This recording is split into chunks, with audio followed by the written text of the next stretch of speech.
Greetings, and welcome to a new episode of Real Talk with Dr. Steve Gatton III.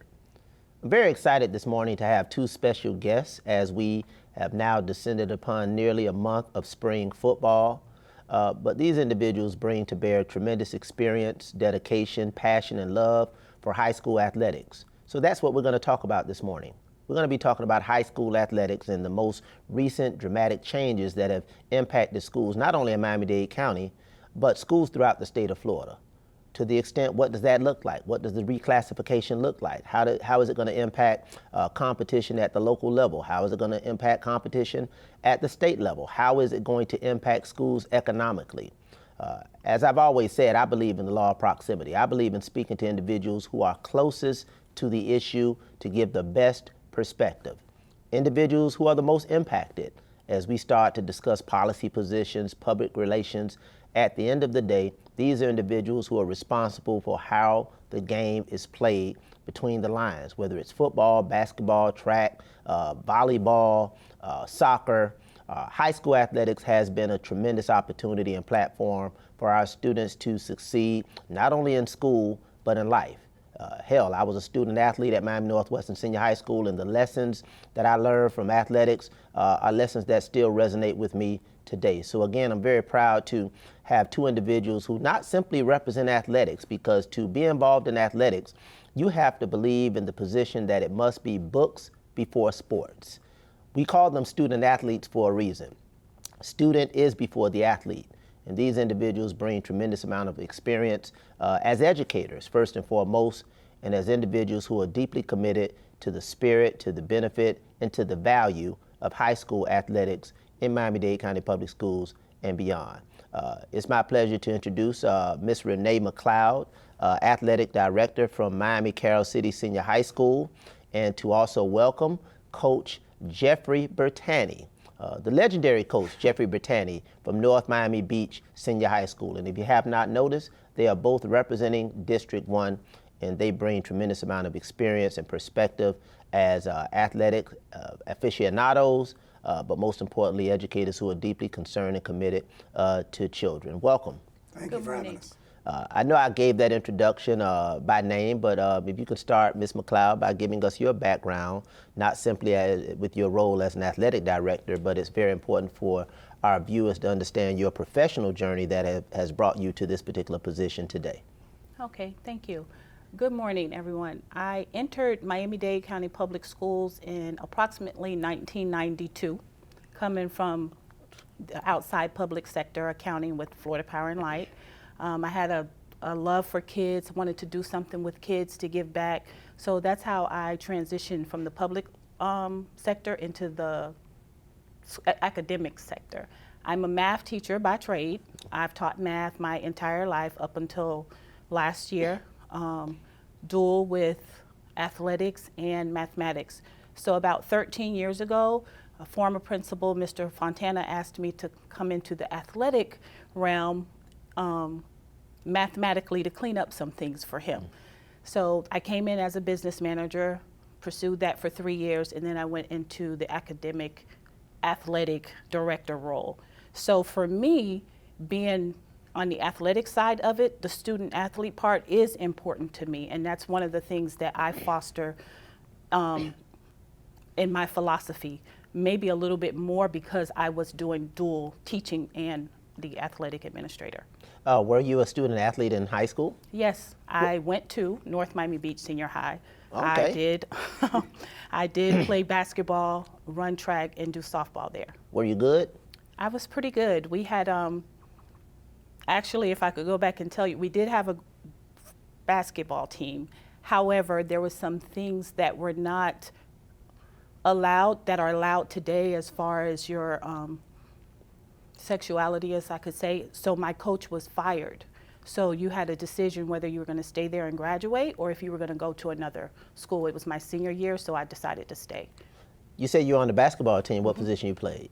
I played point a little bit, and then I played a power. I don't know, you kind of was stuttering about that position you played. I did play point, and then I played all around, but I was low post. Okay. Because at that time they weren't giving you the 3 points, so no one would come out and get me so I could shoot from there. Listen, you can give me any answer about basketball, and I can't challenge you on that because I know little to nothing about basketball positions, so I'll take you at your word. You mentioned track. What'd you do on the track and field? Well, they've changed it now, but I ran the 440 and the 220.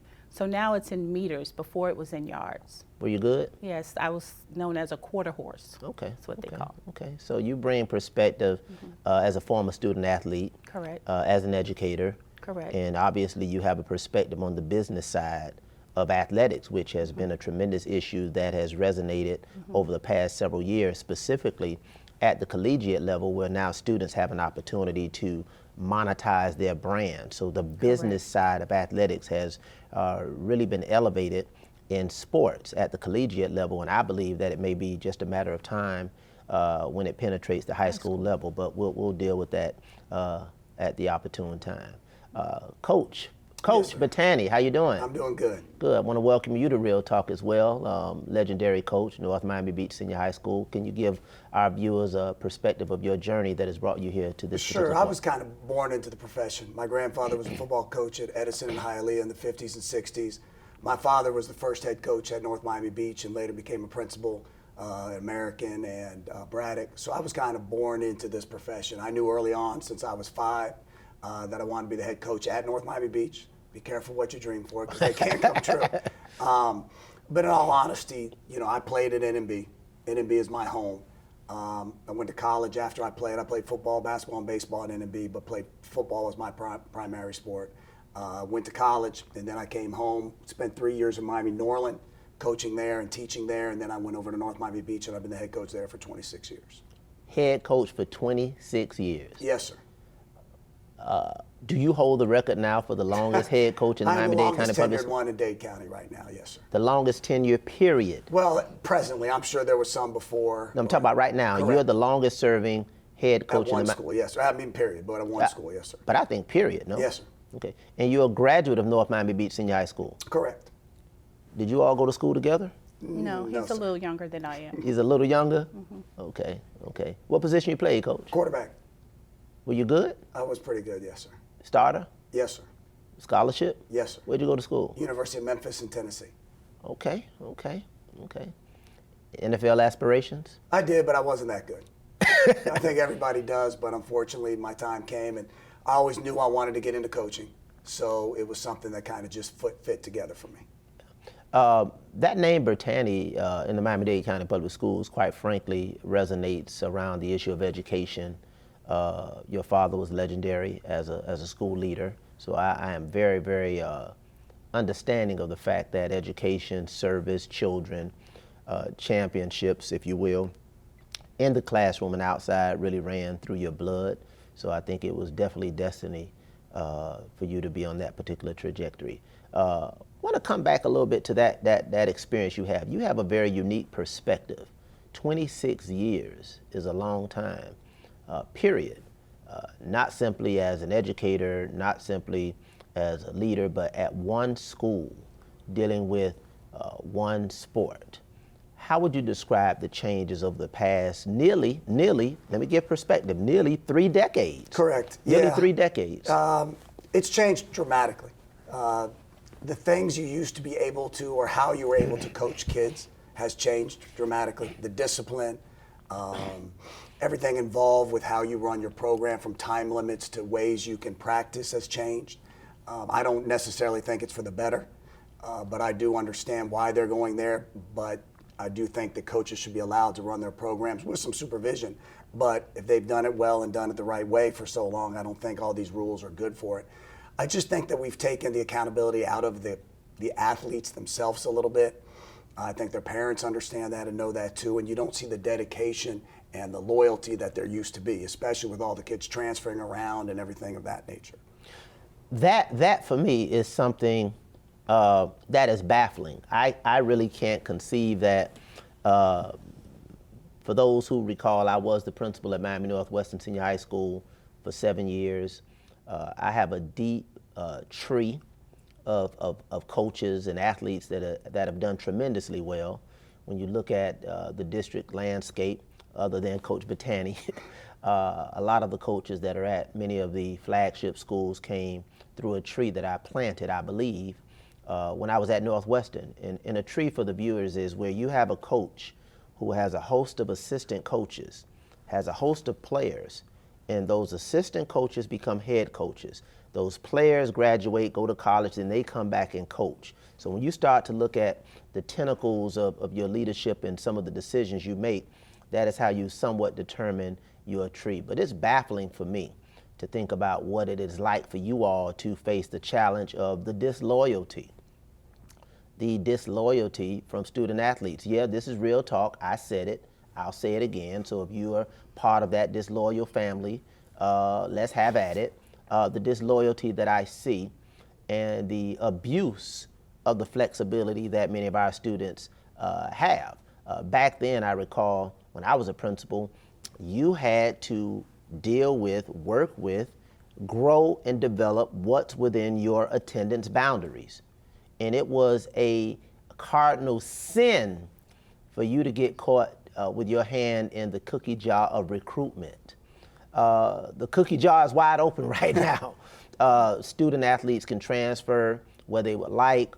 I don't know if it's part of an amalgamation or a convergence, a bad convergence of accountability, a lack of accountability provisions, coupled with a new generation that has in many instances, a selfish ethos, and quite frankly, a system that perpetuates that. So it's baffling. What is that like now? How do you all square those challenges? Ms. McLeod, you see it in every sport. What are your thoughts around that? You see it in every sport as an athletic director. Well, it's funny you should ask that, because I did have a conversation with the parent, and the first thing I would like to say is the kid can't make the decision to leave. The parent has to initially make that decision. However, the parents are allowing kids to make the decision, which takes the ownership out of their hands. So they're using them to sign, but the kid is making the decision. I did work with Coach Bertani for a number of years, about 8 or 9 years in athletics, and he had a stickler about the loyalty. When kids wanted to leave, he would tell me, I'm not taking them back. They're gonna wanna come back, but I'm not. And so he was a stickler with that. For me, it's just looking at it from a couple of points of view. The first point is when I have a kid transfer in from another county, if I was not diligent in working with my staff to go over the transcript, to go over, evaluate if they were NCAA eligible, something could be missed, which would forfeit a scholarship opportunity for them. And that's a piece that the parents aren't aware of. They're just thinking, okay, I could transfer him here. So literally you could have a kid play football for me, play basketball for him, and then go to Central and run track in 1 year. In the same year? Yes, in the same year. In the same year? Yes. Repeat that again. You could have a student athlete that could play football with me, go play basketball at NMB, and go to Central and run track. So as an athletic director, dealing with the piece of the academic part, if they are, let's say, a D1 athlete, now you have to go back and chase all these transcripts to see if they have this. The parent is not thinking about that. All they want to do is say, hey, you lost my kid a scholarship. No, somewhere between the transferring from school to school, something was lost. A piece was lost. And they put the onus on us. But just like they make that decision to transfer the kid, they should take ownership of, let me make sure my kid has everything that they're required to have. From a coaching perspective, Coach, what are your thoughts on that particular? Because that means you have to compete, and you compete through a team. And team development requires a process. That process speaks to time. That time is necessary to develop relationships, to develop understandings of a system. And I'm not just talking about a system that is played within 4 quarters, a system of how we do business in our athletic program. But that is kind of blown up to a greater extent if you don't have the time to develop student athletes, to develop those relationships. And as you indicated, Ms. McLeod, to develop that sense of loyalty and dedication to the program and to the school. What is that like as a coach? It's tough. If you worry about it too much, though, it'll handicap you.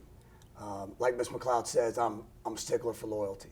All of my assistants played for me. One of them was the godfather of both of my children. It's just the fact that these days, like Ms. McLeod said, the parents are allowing a 16, 17-year-old child, or even younger sometimes now, to be influenced by adults who are convincing them that the grass is greener on the other side. And you would have to modify how you coach to try to keep that child happy. I've been blessed and lucky that I don't have to do that. You know, we have a smaller squad than most people because you have to follow certain rules to be able to play. But I do see it changing where people are worried how they deal with kids, how they treat kids, how they talk to kids. And then you develop a kid for 2 or 3 years, and then a senior year, when you're supposed to reap the benefits and see him flourish, he's off to another school. And I look at it too because I played back in the 80s. I've seen it all my life, and in the 90s, you know, when Northwestern and Jackson would fill up the Orange Bowl. Yes. You know. And now the rivalries are still there. Northwestern and Central will fill everything up. But it's not the community kids playing the community kids anymore. And I don't know if those same rivalries can exist anymore because all these kids know each other, played with each other, they've been around, and now they're all together or they're doing different things at different places. It's not the community versus the community anymore. And if anybody says it is, they're lying. It's a complete and total lie. It's not the community versus the community anymore. And I think that's what we're missing in all these kids transferring and going as well. And I think Ms. McLeod could speak to this better than I could, financially, we are a city that loves winners. Yes. If you're winning, people are going to show up in the stands. In high school and college, it doesn't matter. We made our most money when we were pretty good. We don't make a lot of money when we're not. And I think that's true for most schools. But if you lose 2 or 3 players to another school, your win total probably will go down and your chances to make money go down as well. And I think that's part of it too. So now not only is the equitable balance of talent different, but now the money you've got to work with is different as well. You spoke to something that everybody can understand, and that's ROI. A lot of people look at that notion of ROI, return on investment. They look at it from a business construct. This is something we talk about in business. But ROI has implications for everything, for love, for marriage, for employment, obviously for athletics. Whereas you, as you indicated, you invest your time, your talent, your treasure, because coaches don't get paid enough, and the time and energy that you spend on children goes well beyond what you're compensated, and in some cases what you even come out of your own pocket to make sure that children and their families often have what they need, not what they want, but what they need. But in some cases, I'm sure people buy them what they want. But that investment over 2 or 3 years, sadly, as you indicated, could potentially result in no return. Because as that child develops, as that student athlete gets better, athletically, academically, discipline-wise, what you've poured into that student is deployed somewhere else at the blink of an eye. Is that really the reality of what you all face? It is, you know, it isn't so much that you're wanting to see the return on the investment for the wins or whatever, it's for the kid's development. When I know a kid's being talked to by other schools, I'll tell that kid point blank, I said, here's what you do. Go to that assistant coach and tell him if they don't get you a scholarship, he'll pay for you to go to college. Have him put it in writing, notarize it, do whatever you got to do. And if he signs it, go. Because then we've accomplished our goal. You're good enough to go to college. You're going to do something at the next level. I've never met an assistant coach that will put that in writing, and no one ever will. We just want to see them develop, whether it's as an athlete, whether it's as a young man, whatever the case may be. And I think that's what, when you recruit a kid or you try to pull a kid to your school, you're not trying to recruit that young man who's going to be great in the community in 4 years. You're trying to take his talent. You know, I live in the community of North Miami Beach. I grew up there. I've seen it all. I've been there forever. So the next kid that comes out of NMB, I want to be a police sergeant. You know, I want to be a philanthropist. If I can get that out, you can tell I'm still a coach. I mean, I'm lucky and blessed. 2 of my former NFL players are coaching with us. They give back, you know, and one of them has a foundation that does incredible things for us. So that's what we want. Wins are nice. There's a great chance I'll never win a state title. That's just the way it's going to work out. that doesn't affect how I view myself or how I view the program in North Miami Beach. So the investment we're putting in isn't just on the field. It's developing them as young men too, and that's what really stings, because you thought you taught them something, and then at the end of the day, something looks sweeter on the other side and they leave. Yeah, and I hear you, but I would always say, don't be apologetic about expecting some degree of reciprocity. If I invest my time, my talent, and my treasure, my return, as you indicated, Coach, may not be for me personally. It may not be for the school in terms of wins, but it may be the edification and the benefit and the enjoyment and the value of knowing that I poured into a student and that they're going to be, as you indicated, a very productive, responsible citizen, family man, father, resident, gainfully employed individual for our community and society. On that Yes. piece, Doc, that he was speaking of, you do have kids that you've poured into and invest, and they go somewhere else for false promises or whatever was offered to them. But then they turn around and come back, and they need you to help them. And as educators, we are going to help them, but sometimes you sit back, or I sit back and say, we poured all of this into you. We did all of this to groom you to who you are now.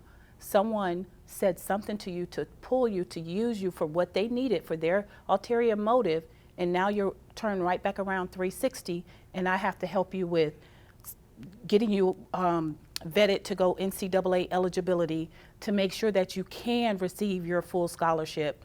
Where were those people who pulled you to use them for football or whatever sport they pulled you for?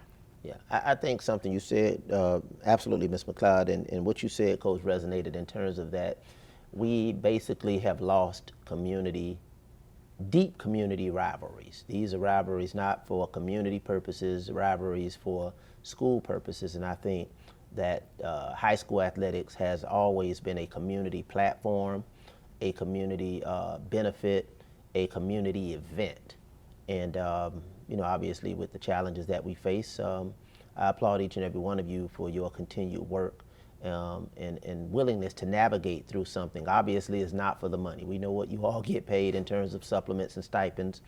I profit an item for some enhancements, but that enhancement that the board supported and that eventually came through will never result in what you deserve in terms of your time and energy and investment in our schools and in our student athletes. So I applaud you, and I thank you all for that. I understand the role of parents. My son was a student athlete. He was at Northwestern from 9th through 12th grade. He didn't start until his senior year. He was on a national championship team.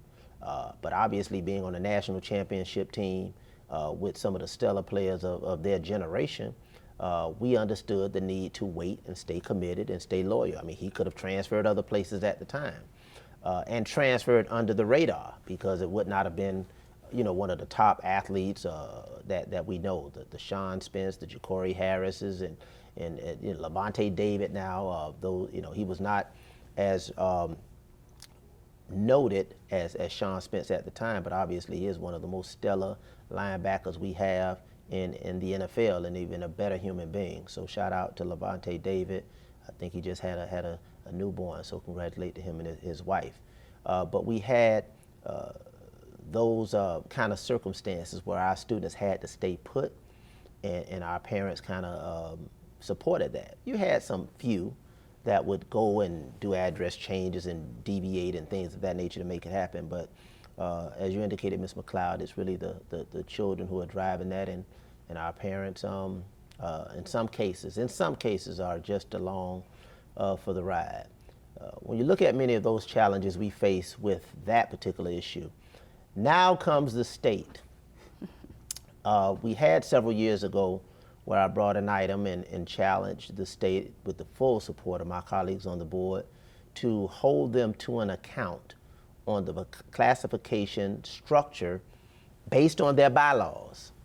I didn't ask for anything that was outside of the purview of their own rules and regulations, and their bylaws had certain stipulations of which they were not following.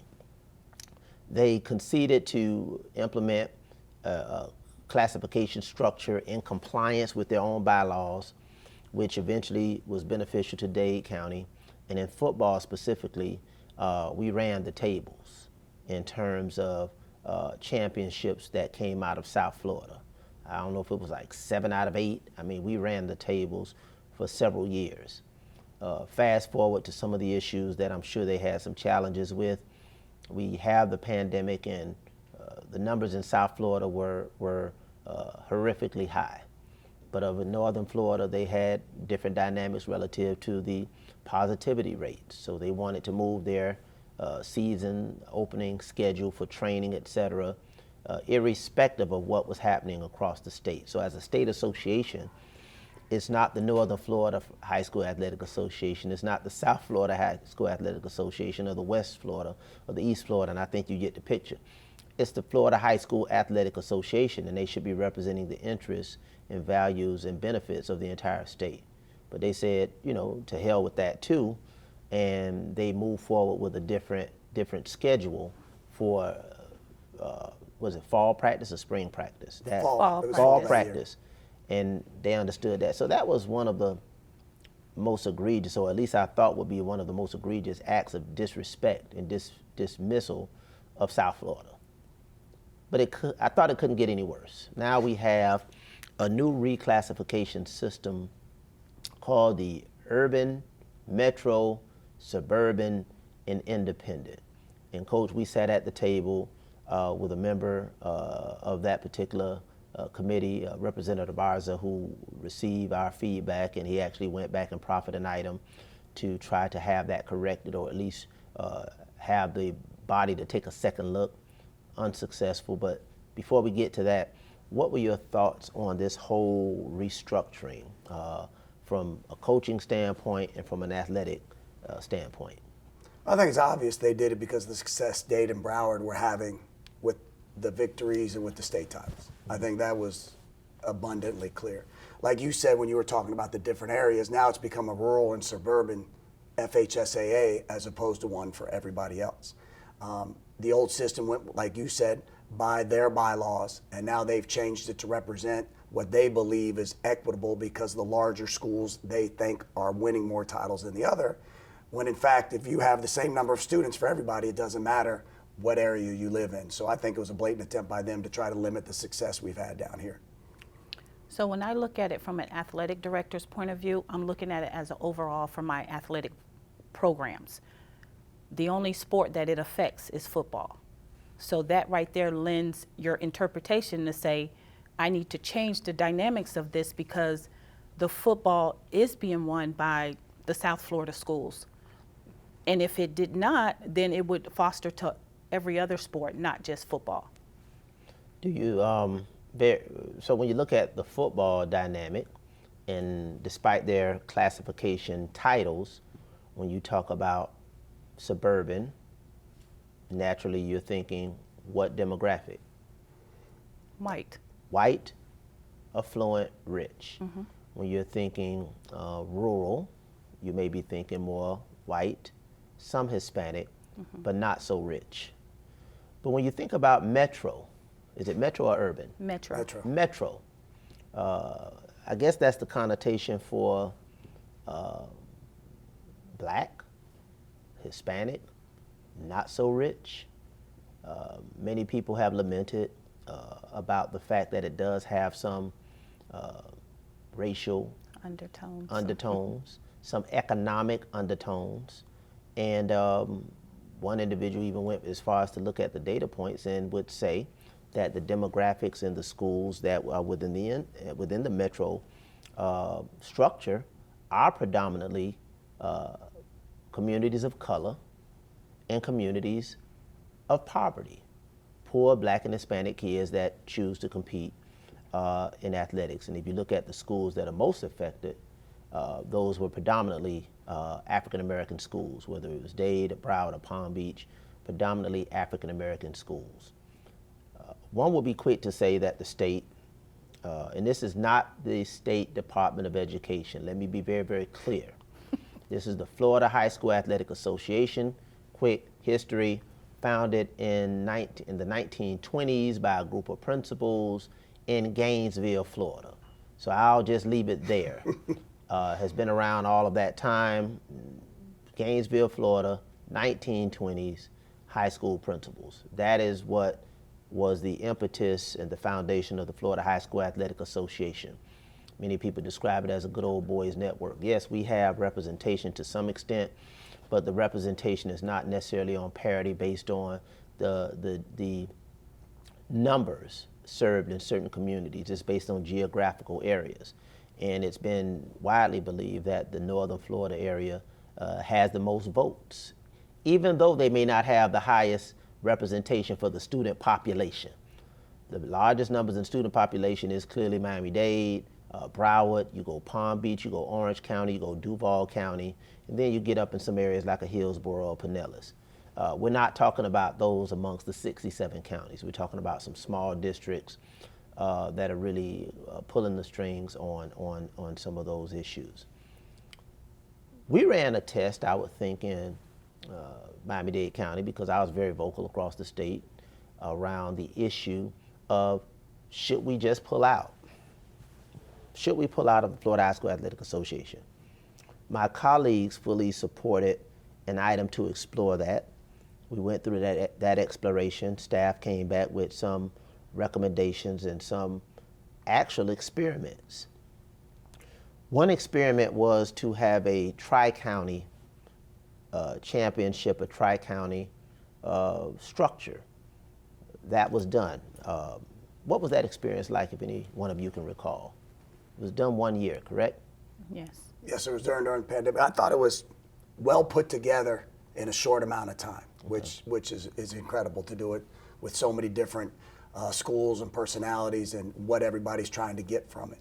I think it took into what I like the best about it, and I don't know if they were just trying to do it for the number of games or whatever the case may be. Win or lose, once you reached the playoffs, teams kept playing, and you were matched up against people similar to you.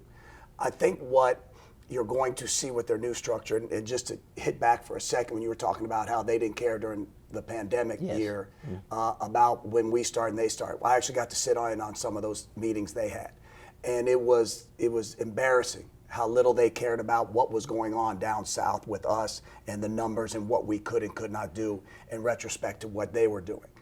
They were going to go forward with their season no matter what. If we chose to join, great. If not, you're on your own. Do whatever you got to do. And I think that opened my eyes a lot to what happens with the FHSAA. And then from there, from what we came up with, I thought it was a great experiment. I thought it went very well.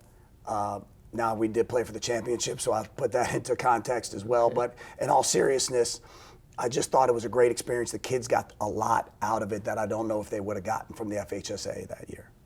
Thank you.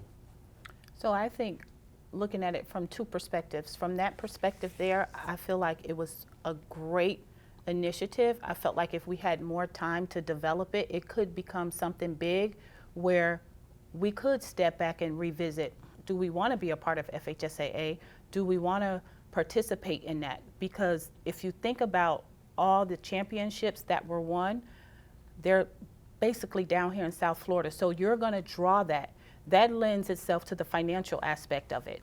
The monies that the states receive and the monies that we receive for FHSAA is drastically different. From a financial aspect of it, football generates money for your entire athletic program. With the GMAC, you're matched. However, depending on who you're playing, that game could be a financial loss for you. My principal shared those sentiments with me. He was like, why are we playing this game? We're not going to make any money. And he knows that revenue generates our the cost for athletic program. So I see two sides of it. I do think, and I would like to see us expound on that, where we have our own South Florida program. And I think all the three counties, Dade, Broward, and Palm Beach, would be on board with it. Yeah, there's been an appetite for that.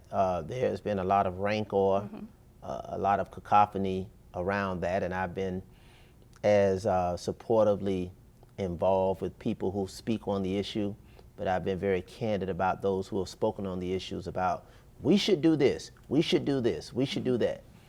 The only decision that had to be made was a board's decision. So despite the community's input, despite the community's sentiments, it came down to a policy position. A recent board meeting, we did get unanimous support for the board to amend its policy to allow schools, the district, or both to make those determinations. So previously, prior to that board amendment, there was no pathway. It was simply a lot of public pontificating in rancor. Now the policy amendment provides a pathway should schools, the district, or both decide not to participate as members of the Florida High School Athletic Association. I always try to focus on fact versus fiction. I was actually on a call with, on a Zoom or a podcast that Luther Campbell had with individuals from throughout the state, and there was one individual that was very vocal, but was loud and wrong. And this individual was telling people, and he appeared to be an extension of the Florida High School Athletic Association's position, that their membership was mandatory. And I interjected and cited the actual statute to say to the almost 500 people on the podcast that what he was saying was simply not true. I didn't call him a liar, but what he was saying was not true. I didn't call him a liar, but what he was saying was not true. I didn't say he was lying, but what he was saying to individuals across the state was simply not true. He didn't challenge me. He went back and cited what I said and had to concede. But again, that's where we have to be fully engaged, not simply from a public discourse, but from policy decision making that really gives us the pathway to do what we need, not for Dr. Gallon, not for the board, not for the schools, not for the district, but what we need to do for the equitable participation of our students. And I think that is an issue of equity. Ms. McLeod, you mentioned about the financial impact. Coach, you also mentioned about the financial impact at your school site. When you look at how high school athletics generates revenue, and football being the one that carries the weight, talk to our viewers about what has that been like over the past several years. Is it a concern? I did an item too, very quickly. I did an item to talk about what Ms. McLeod talked about. Mentioned is that sometimes you lose money to participate. You lose money to compete. Can you talk about what that looks like, and Coach, what does that look like with your program? So I've had the opportunity to work at 2 schools. So when I worked at the former school, the school that he is at, we traveled to make money because the games that we would have here, our ticket sales were poor. So we could go out of town and they would offer us amount of money so that it would proffer and help carry our athletic program. Where I'm at now, we generally, depending on the so-called rivalry of our kids, it could generate a great ticket gate for us, which would cover our expenses. But when you look at, I just want to go into the state championship. They had the state championship at Drive Pink Stadium off Commercial. They had it in the middle of the day. It impacts the attendance. It impacts the financial part of it. So when they make those decisions and our kids are participating, our schools are participating, that's not a financial win for us. And I think all those points, if you're not delving into the athletic aspect of it to see what the financial cost of it, you just say, oh, well, the district will pay for it. Oh, or the state will pay for it. They don't understand that the district, they're not giving us money for football. We're generating that money. So we have to stretch and make it work.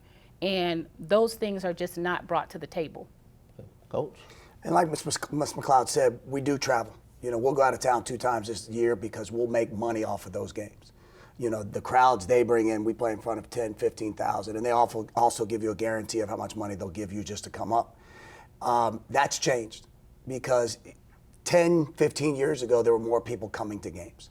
There were more people involved, whether it be parents, whether it be kids, whether it be the student body. And I think that's another part of this that has become extremely, disjointed. Around the state, the urban areas are not as the metro areas, whatever they want to call them, aren't making the money from the gates that others are, excluding a couple big games. You can have a couple big games and hope to fund your own program. But even when we played Carroll City this year, there wasn't a big gate. And now, a good game, great for the kids, great for the coaches, but now the ADs and the principals are looking at each other like, why should we play? And that's the problem that we have to fix if we are going to pull out of the FHSAA. And again, I think that goes a lot. There's a lot of different things. If we all want to, revenue share, whatever the case may be, and there's, we can get into a whole other discussion about other things. But I just think that we need to look at every aspect. It can't be just the winning and the losing. It can't be the competition, but it's got to be what's best for everything to make it succeed. Because when you have the money, and again, the decisions kids make on where they're going to school and what they're doing is driven by what uniforms look like, what their helmets yeah, look what like. their helmets look like, and we're not going to have the same amount of money as other schools who even get free uniforms from different companies and things of that nature. And I don't begrudge what they get. But when you've got the best players, whether they live in your area or not, you're going to have a better chance of winning than other places. So I don't completely agree at all with what the FHSA has done. And I think we could have a great structure down here. And I think one of the arguments is you won't have a true state champion. Well, there's other ways you can work that too. Whoever wins there, whoever wins here can play and make a ton of money. Yes. And being biased, I think everybody knows that whoever wins down here is going to pretty much be the true state champion anyway, so it doesn't matter. But, go ahead. Yeah, whether you go to the state championship or not, they would be deemed the state championship. Correct. So I'm a numbers person. You have about 36 schools in Dade County with football, high school football. 10 of those schools, approximately 10, are independent. So that leaves you with 72% that's in this metro, because none of them are in the suburban area. So when you go back and you look at the numbers and how they conveniently place, it's supposed to be on population density. So when you fall between 600, I believe, and 1,500, you're in that classification. So a school with 600 and a school with 1,500, they have an opportunity to attract more because they almost have 3 times the amount of students in there to pull from. And to me, as being a numbers person, that's not a leveled playing field as far as attracting athletes. Yeah, and I think they knew that. I think the conspicuous nature of their decision is there. Again, I mentioned Ralph Arza, who, by the way, for the record, is not a representative of South Florida. He's an appointee of the governor, and he took the position that was favorable to Miami-Dade County, Broward, and Palm Beach. And actually, the Deputy Chancellor for the Department of Education voted with us as well to take a second look at the reclassification structure. But obviously, the numbers from those who wanted to dismantle a structure that had yielded tremendous success for South Florida, and quite frankly, provided an opportunity for the real champions to be crowned here, did not prevail. So I think we're in a position to explore some options with the individuals such as yourself who have the highest degree of proximity to the issue at the school site, via a coach with 26 years. And again, I salute you for your service, your leadership, and your dedication. For your perspective, Ms. McLeod, your leadership, dedication, and service, and obviously your business acumen. You don't think I saw you real quick, did that calculation on that 72%. You took 36 schools, minus 10, 26, and then you gave us a percentage. You did that all in your head. You go ahead on, math teacher. But I think it's very important to have a deep understanding and appreciation, and as you said, Coach, a deep dive into the business economic side of what we do, because football is a revenue generator. When you look at all of these schools, the IMGs and the other private schools, they have constituents and stakeholders who write checks, period, and underwrite the entire athletic program with one check or multiple checks. The days are gone when I was at Northwestern and we had Soul Bowl 1 and Soul Bowl 2. Ladies and gentlemen, if you don't understand, we had 50, 60,000 people in the Orange Bowl. We actually got that revenue to the school, and that didn't carry us for the next year, that was revenue for the years to come. And that happened repeatedly. We had tremendous revenue sources. So I do understand that when I hear athletic programs lament about some of the financial challenges that they have, it goes back to the reality of where's the money. And the money is not being generated here through local competition and through the current structure. And even if you win a championship, the sharing scenario with the Florida High School Athletic Association is disproportionate and, quite frankly, unfair in my opinion. And I've looked at the numbers. As we begin to wrap up, Coach Brittany, Ms. McLeod, again, I want to thank you, but I also want to ask you, give me two recommendations that we should take a look at moving forward, or two things that you would like to see, or 2 points for consideration for the viewers, for the board, for the community, for the student athletes, whomever, 2 points that you want to speak to around this whole issue of high school athletics, restructuring, classification, disloyalty, whatever you want to say. Two critical points. Yes, two. I got more than two. No. Go at Seriously. three. Go no, three. no, I was just kidding. Right. One, I think what you've done in the last couple months, and I'm not just saying that, because we were bitter rivals when you were the principal at Northwestern, but having the stakeholders have a say. And whether it goes beyond your ears and you take it in and you can take it to the next level, I think that's key. The whole decision making with the FHSAA was kind of snuck in under all of our noses. Yes. We didn't know what was going on and have a chance to do much of it. So I think you have to include the people that are in it, and not necessarily just the ones at the top level either. You've got to have everybody in that has the kids and deals with the kids and everything like that. I think that's huge. And then the other side, it isn't so much the competition of it. I mean, back in the day when you were principal, your district was known as the black and blue division. You were playing Norland, you were playing Carroll City. So it isn't the competition that's the problem. It's just the hidden messages that are being sent by everybody. And I wish, that people could talk about it and come out and say it instead of living behind this cloak of secrecy and, we didn't do it. Say you did it because Dade County was winning too much. Yes. And then we'll figure out a way to address that moving forward. Let's be a little bit more blunt about what's going on. And in my career, that's gotten me in trouble. But the fact of the matter is... Mine too. Yeah. The fact of the matter is that's what we need to do. There's too many good people down here, and we're starting to lose them. If you look at it, and she can attest to it better than I can, the number of kids participating in sports has gone down. The number of quality coaches is ridiculously low. And if we don't fix what we're doing here by talking, by organizing, or coming up with a different structure, Dade County athletics is really going to be hurting sometime soon. Thank you, Coach. And I will say, don't apologize for getting in trouble in the spirit of John Lewis. We gonna stay in some good trouble. I'll just give you a call the next time I have. Hey, good trouble. If you're on the right side of the issue, I'm gonna stand with you. I'm gonna fall with you, and I'm gonna fight with you. Yes, Ms. McLeod. So one of the pieces that I'm going to take from it, we just recently went to an athletic director's. This was our compliance year, so we had to go there. So I had the opportunity to meet an athletic director from Jacksonville. So we were just sharing some information, and she was talking to me, oh, how much do your coaches make? So like what he said, first of all, it's hard to get coaches. The process just should be simplified. And they don't stay. They get a little bit of experience. And when you have Jacksonville that's offering them $10,000 as opposed to a head coach down here making $2,000 or $1,900 in a particular sport, then they're not going to stay.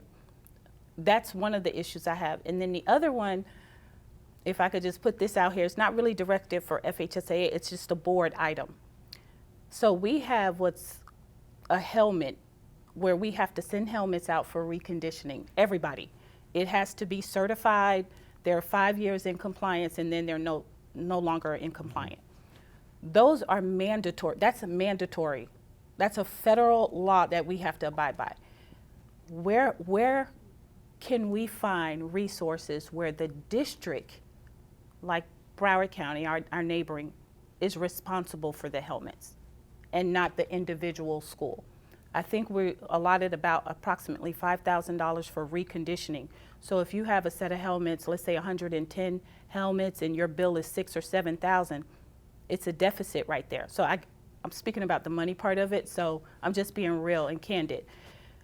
Is there some type of way where we can readdress it or look at it where the district can provide the reconditioning, recertification, and making sure kids have helmets? I've had coaches call me, hey, I don't have an extra large, I can't get my kid on the field. Do you have a helmet that we can borrow?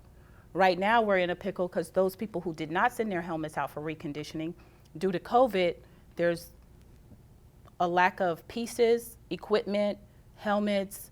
So now that's something that we're addressing, but I would think that would be a big help for all schools across the board, not just one particular. Thank you, Ms. McLeod. Absolutely, and that is why I will always subscribe to the law of proximity. It's one thing to sit on the dais, it's one thing to sit in an administrative office, but when you have an opportunity, or even a principal's office, but when you have an opportunity to speak to the individuals who are on the field of battle, on the field of service, on the field of leadership, on the field facing the challenges of educating and providing and supporting our children with what they need, you don't have the perspective. So I didn't know that Broward does what they do. I didn't know that Dade County has an opportunity to improve that. So my answer to absolutely, that is something that needs to be looked at. I can rest assured that I believe a closed mouth doesn't get fed. You have not because you ask not, and I think right here on Real Talk, you asked for us to take a look at it. So we will take a look at that, and I can assure you that this is something that is of interest to me, along with a few other things that you all said. As we get ready to close, I always ask my guests to give a shout out. Who you want to give a shout out to? You can give 2 shouts out to individuals, whoever they are. You want to give a shout out to somebody, a group, an individual, shout out somebody. I better do my wife, or I'll probably sleep on the couch tonight. My wife was actually a Northwestern Bull, but we've kind of converted her to being a Charger, my 2 boys, and then my coaching staff. I'm blessed and lucky to have my former players coach with me, so I want to thank them. Thank you. So I'd like to give a shout out to my ambulatory team, Adaptive Track. They won the state championship, the 2 young men. Phenomenal, we made history. So just like to give a shout out to Giovanni and Tavares. And I want to give a shout out to you all for what you do for student athletes, for students, for our schools, for our district. We know that this is a labor of love, a labor of leadership, and one that will create a legacy that you've already created, Coach, 26 plus years at the same school, being one who develops young men. Ms. McLeod, you're definitely on your pathway toward a tremendous career that will span decades of leadership, service, and love. So I want to shout out the both of you, and I want to thank you for spending some time with me on Real Talk with Dr. Steve Gallen III. So that wraps up this episode. I think it was real. Real talk. We talk student athletes, we talk athletic structures, we talk economics of athletics, but we talked not only problems, we talked solutions. We talked opportunities to improve the learning and the lives of our students in the Miami-Dade County Public Schools and beyond. And until next time, just keep it real.